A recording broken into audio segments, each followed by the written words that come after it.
Olá, seja bem-vindo, seja bem-vinda a mais um vídeo no canal Ouvido Mágico. Esse é mais um capítulo do livro O Morro dos Ventos Uivantes, de Emily Brontë, publicado pela primeira vez em 1847. Antes, não esqueça de se inscrever no canal, deixar um joinha e, se puder me ajudar, meu Pix e o Apoia-se estarão na descrição e no primeiro comentário. Boa história!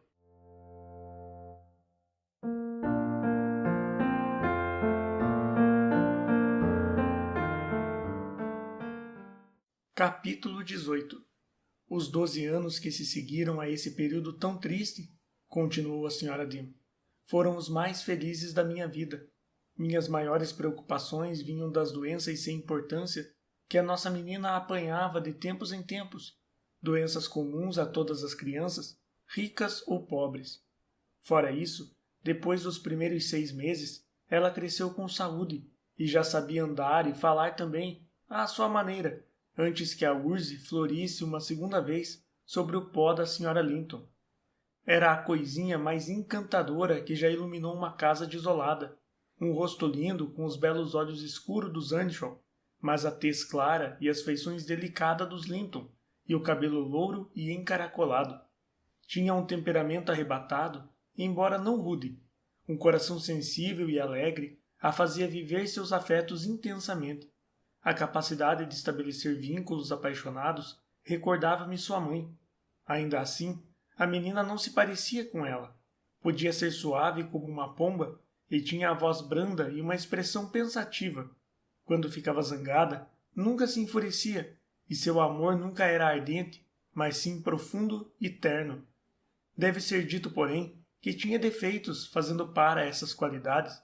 Um deles era a tendência a ser insolente, e também uma certa perversidade que as crianças mimadas invariavelmente adquirem, tenham elas temperamento fácil ou difícil. Se um criado por acaso a contrariava, era sempre "vou contar ao papai", e se ele a reprovava, por um olhar que fosse, parecia o fim do mundo. Acho que o patrão nunca disse a ela uma palavra mais dura. Assumiu integralmente a tarefa de educá-la e fez disso uma distração. Felizmente, a curiosidade e o intelecto ágil tornaram-na uma boa aluna. Aprendia rápido e com avidez, honrando a dedicação do pai como professor. Até chegar aos 13 anos, nunca estivera fora dos limites do parque sozinha. Em raras ocasiões, o Sr. Linton levava-a com ele por 1 quilômetro ou 2, mas não a deixava aos cuidados de mais ninguém. Gimmerton era um nome que nada evocava aos seus ouvidos.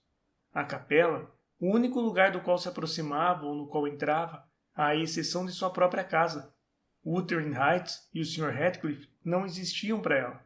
Tratava-se de uma perfeita recusa, e parecia muitíssimo contente com isso.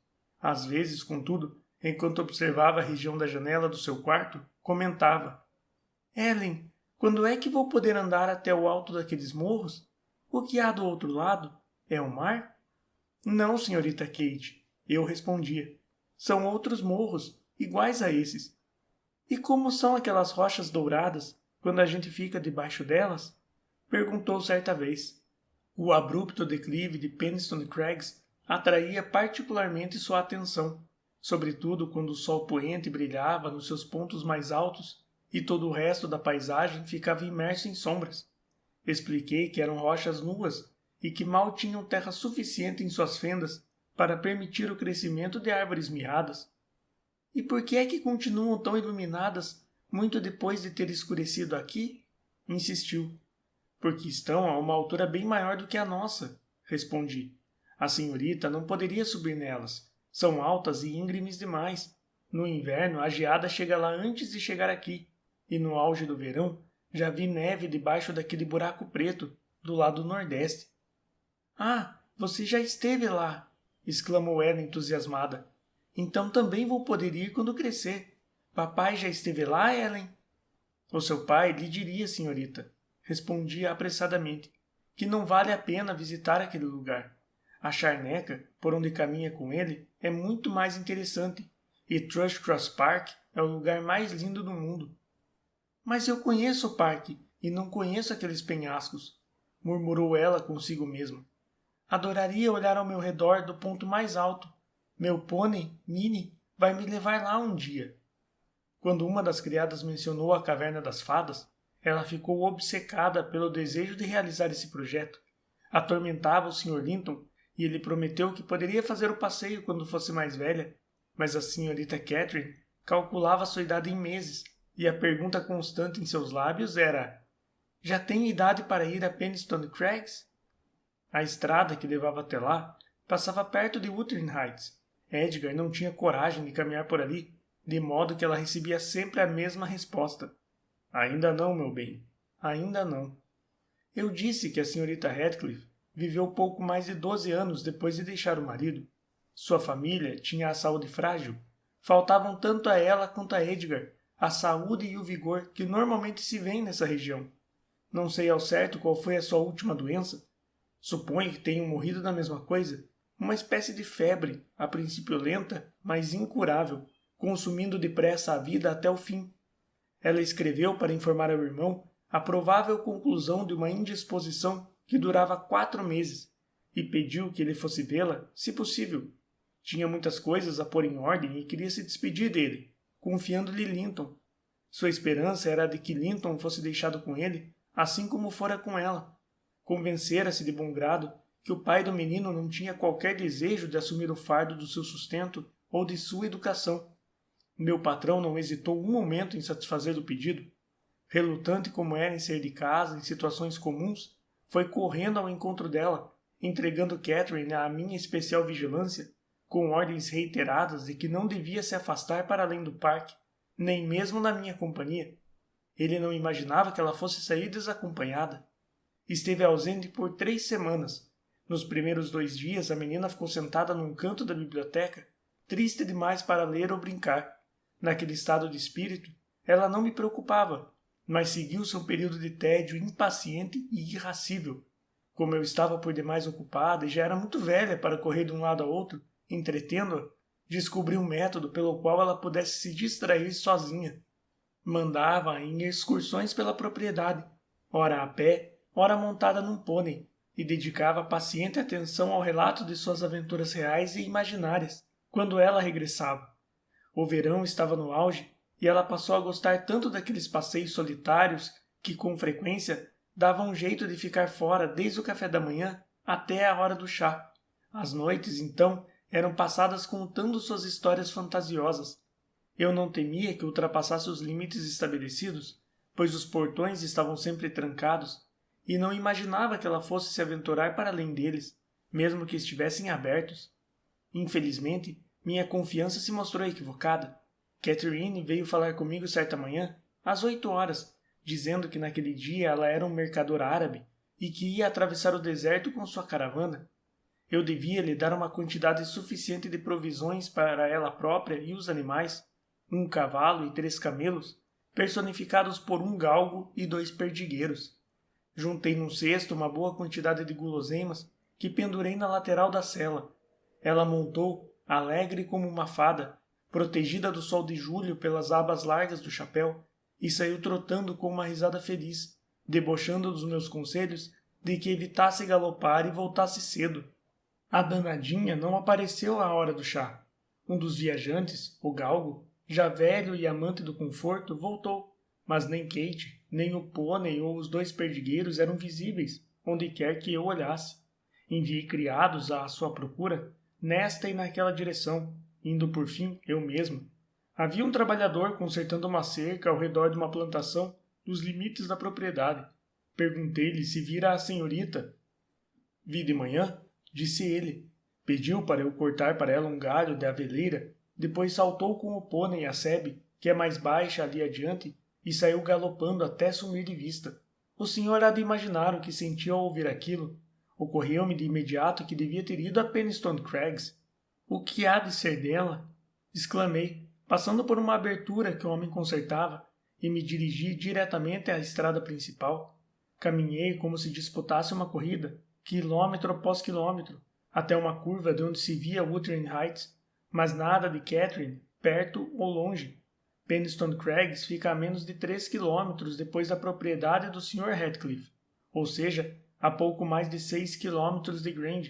Então comecei a temer que a noite caísse antes que eu conseguisse chegar aos penhascos. E se ela escorregou ao tentar escalá-los? Pensei. E morreu ou quebrou alguma coisa? Minha aflição era verdadeiramente dolorosa.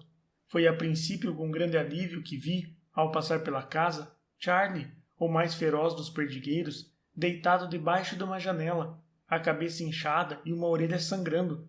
Abri a porteira e corri até a porta, batendo insistentemente para que me deixasse entrar. Uma mulher que eu conhecia e que antes vivia em Gimmerton veio abrir. Trabalhava como criada ali desde a morte do Sr. Earnshaw. Ah, disse ela, veio em busca da patroazinha?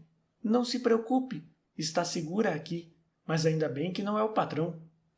Ele não está em casa, então? Perguntei, ofegante devido à caminhada rápida e à preocupação. Não, não, disse ela. Tanto ele quanto Joseph saíram, e acho que só voltam dentro de 1 hora ou mais. Entre e descanse um pouco.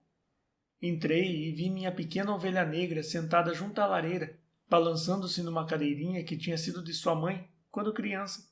Seu chapéu estava pendurado na parede e ela parecia perfeitamente à vontade, rindo e tagarelando no melhor humor imaginável com Hareton, agora um rapaz alto e forte de 18 anos de idade, que a fitava com bastante curiosidade e espanto, compreendendo muito pouco da fluente sequência de observações e perguntas que ela despejava sem cessar. Muito bem, senhorita, ralhei, escondendo minha alegria por trás de uma expressão zangada. Foi seu último passeio até seu pai voltar. Não vou mais confiar e deixá-la sair de casa, menina desobediente. Ah, Ellen! Exclamou ela, pondo-se de pé num salto e correndo para junto de mim. Vou ter uma bela história para contar hoje à noite. E então você me encontrou. Alguma vez na vida já esteve aqui? Põe esse chapéu e já para casa. Falei. Estou muito triste, senhorita Kate. Agiu muito mal. Não adianta fazer beicinho e chorar. Isso não vai compensar o trabalho que tive procurando em toda parte. E pensar que o Sr. Linton me encarregou de mantê-la dentro de casa. E a senhorita fugindo desse jeito. Mostra que é uma raposinha astuciosa e ninguém mais vai confiar na sua palavra. O que foi que eu fiz? Soluçou ela sob o efeito da bronca. O papai não me proibiu de fazer nada. Não vai se zangar comigo, Ellen. Ele nunca fica irritado como você. Venha logo, repeti. Eu amarro o laço. Agora chega de petulância. Ah, que vergonha! 13 anos de idade e que bebê a senhorita é. Essa última exclamação foi causada pelo fato de ela arrancar o chapéu da cabeça e ir para junto da chaminé, fora do meu alcance. Não seja severa com a menina, senhora Dean, disse a criada. Fomos nós que a fizemos entrar. Queria seguir caminho, com medo de que a senhora ficasse preocupada. Hareton se ofereceu para ir com ela e achei que devia mesmo. A estrada é perigosa por esses morros. Durante a conversa, Hareton ficou parado, de pé, e as mãos nos bolsos, acanhado demais para falar, embora não parecesse feliz com a minha intromissão. Quanto tempo vou ter que esperar? Prossegui, ignorando a interferência da mulher. Em 10 minutos já vai estar escuro. Onde está o pônei, senhorita Kate? E onde está Fênix? Deixo-a aqui se não se apressar. Então faça como quiser. O pônei está no pátio, respondeu ela. E Fênix está fechado ali dentro. Foi mordido. Charlie também. Eu ia contar tudo isso, mas você está de mau humor e não merece ouvir. Peguei seu chapéu e me aproximei para colocá-lo de volta, mas percebendo que as pessoas da casa estavam do seu lado, ela começou a correr em volta da sala. Quando fui atrás dela, esgueirou-se como um camundongo, por cima, por baixo e por trás dos móveis, tornando a minha tarefa ridícula. Hareton e a mulher riam, e ela se uniu a eles, ainda mais impertinente, até que gritei, irritadíssima. Bem, senhorita Kate, se soubesse de quem é essa casa, trataria de ir logo embora. É do seu pai, não é? Indagou ela, voltando-se para Hareton. Não, respondeu ele, abaixando o rosto e corando, acanhado. Ele não era capaz de sustentar os olhos dela, embora fossem iguais aos seus. De quem é, então? Do seu patrão? Perguntou ela. Ele corou ainda mais, com um sentimento diferente, praguejou qualquer coisa e virou-lhe as costas. Quem é o patrão dele? Continuou a menina incansável, recorrendo a mim. Ele falava da nossa casa e da nossa gente. Achei que era filho do dono. E não me tratou por senhorita. Deveria ter tratado. Não deveria, já que é um criado? Diante das palavras infantis, o semblante de Hareton ficou sombrio como uma nuvem. Sacudi silenciosamente a menina e, por fim, consegui prepará-la para partir. Agora vá buscar meu cavalo, disse ela, dirigindo-se ao seu parente, como teria se dirigido a um dos rapazes que trabalhavam no estábulo em Grange. E pode vir comigo.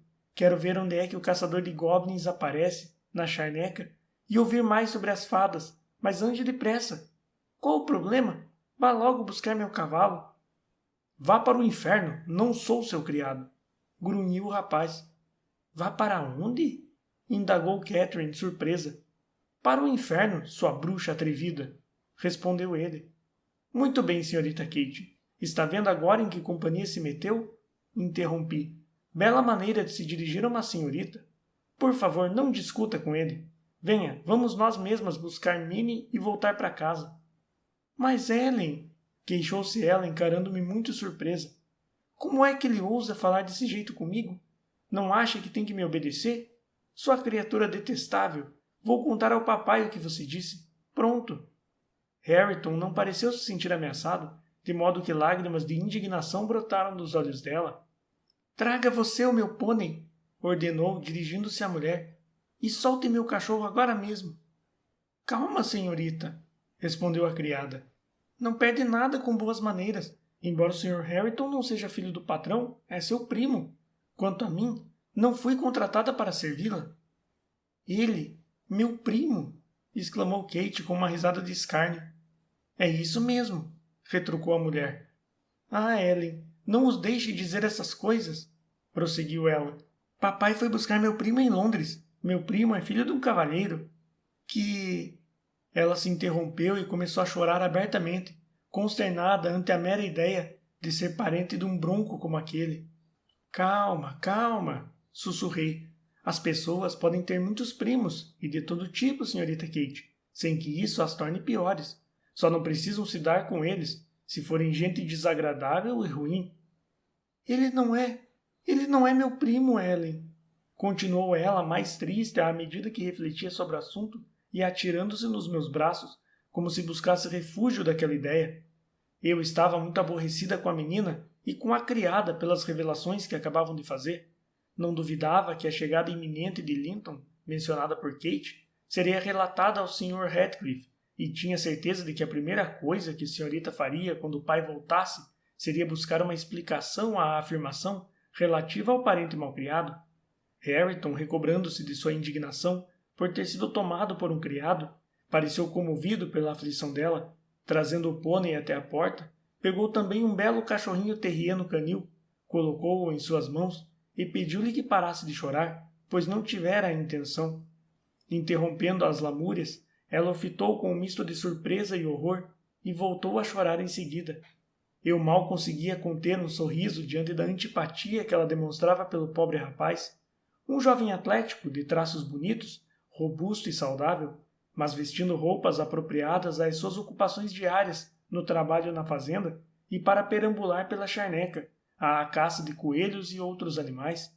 Ainda assim acreditei entrever em sua fisionomia uma mente dotada de melhores qualidades do que seu pai jamais possuíra. Sem dúvida, boas qualidades perdidas em meio ao emaranhado de ervas daninhas, cuja exuberância ultrapassava em muito o crescimento desordenado. Prova, contudo, de um solo fértil que bem poderia produzir colheitas abundantes, sob circunstâncias distintas e mais favoráveis. O Sr. Ratcliffe, acredito, não o tinha maltratado fisicamente, graças à sua natureza destemida, que não despertava esse tipo de opressão, pois ele não tinha a suscetibilidade tímida que teria provocado maus tratos, na opinião de Ratcliffe. Ele parecia ter usado sua malevolência de modo a embrutecer o rapaz, que não aprendera a ler ou a escrever. Nunca fora repreendido por qualquer mau hábito que não incomodasse seu guardião. Nunca dera um único passo na direção da virtude ou fora resguardado por um único preceito contra os maus hábitos. E pelo que ouvi, Joseph contribuiu em muito para a sua deterioração através de uma parcialidade estúpida que o levava a bajulá-lo e a mimá-lo quando era menino por ser o chefe da velha família. e da mesma forma que tivera o hábito de acusar Catherine Earnshaw e Heathcliff, quando crianças, de testar a paciência do patrão com o que chamava de péssimos modos, obrigando-o a buscar consolo na bebida, agora punha toda a culpa dos defeitos de Hareton no usurpador de sua propriedade. Se o rapaz xingava, ele não o repreendia, tampouco quando se comportava mal. Aparentemente, vê-lo agir assim dava satisfação a Joseph. Ele dizia que o rapaz estava arruinado, que sua alma estava abandonada à perdição, mas acrescentava que Heathcliff deveria pagar por isso. O sangue de Hareton estava nas suas mãos, e esse pensamento parecia lhe dar um imenso consolo. Joseph instilara nele o orgulho de seu nome e de sua linhagem. Teria, se ousasse, alimentado o ódio entre ele e o atual proprietário de Heights, mas o medo que sentia desse último chegava às raias da superstição. Assim, limitava seus sentimentos por ele às insinuações feitas entre os dentes e ameaças privadas. Não afirmo estar intimamente a par do modo de vida que se levava naqueles tempos em Wuthering Heights. Falo de ouvir dizer, pois pouco era o que via. No vilarejo, as pessoas afirmavam que o Sr. Heathcliff era um senhorio duro e cruel para com os seus arrendatários, mas a casa, por dentro, recuperara seu antigo aspecto de conforto sob os cuidados de uma criada, e não se viam mais entre aquelas paredes as cenas de tumulto comuns nos tempos de Hindley.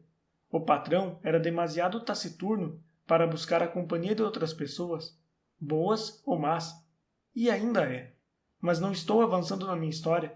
A senhorita Kate rejeitou a oferta de paz do Terrier e exigiu que lhe trouxessem seus próprios cachorros, Charlie e Fênix. Os dois vieram mancando e de cabeça baixa, e nos pusemos a caminho de casa, amuados, todos nós. Não consegui convencer a senhorita a me contar como tinha passado o dia, exceto que, como eu havia suposto, o objetivo de sua peregrinação era Penistone Crags, e que ela chegara sem maiores aventuras ao portão da casa principal, justamente quando Hareton estava saindo em companhia de alguns cachorros que atacaram os seus animais. Seguiu-se uma breve batalha antes que os respectivos donos conseguissem separá-los. Essa foi a apresentação. Catherine disse a Hareton quem era e para onde ia, e pediu a ele que lhe mostrasse o caminho. Por fim, fez com que a acompanhasse. Ele lhe desvendou os segredos da Caverna das Fadas e de 20 outros lugares mágicos, mas, como eu caíra em desgraça, não ganhei uma descrição das coisas interessantes que ela viu. Pude deduzir, porém, que seu guia fora muito apreciado até ela magoá-lo ao se dirigir a ele como um criado, e a governanta de Heathcliff a magoara ao tratá-lo como seu primo. Depois, o linguajar dele doía-lhe no fundo do coração. Ela, que era sempre amor e querida e rainha e anjo para todos em Grange, ser insultada de forma tão chocante por um desconhecido, não compreendia e tive um trabalho enorme para fazê-la prometer que não contaria nada ao pai. Expliquei como ele queria manter distância de todos em Heights e o quão triste ficaria se soubesse que ela estivera lá. Mas insisti, sobretudo, no fato de que, se ela revelasse a minha negligência no cumprimento das ordens dele, seu pai talvez ficasse tão zangado que eu teria de ir embora, e Kate não podia tolerar essa perspectiva. Empenhou a palavra e cumpriu a promessa, por mim. No fundo, era um amor de menina.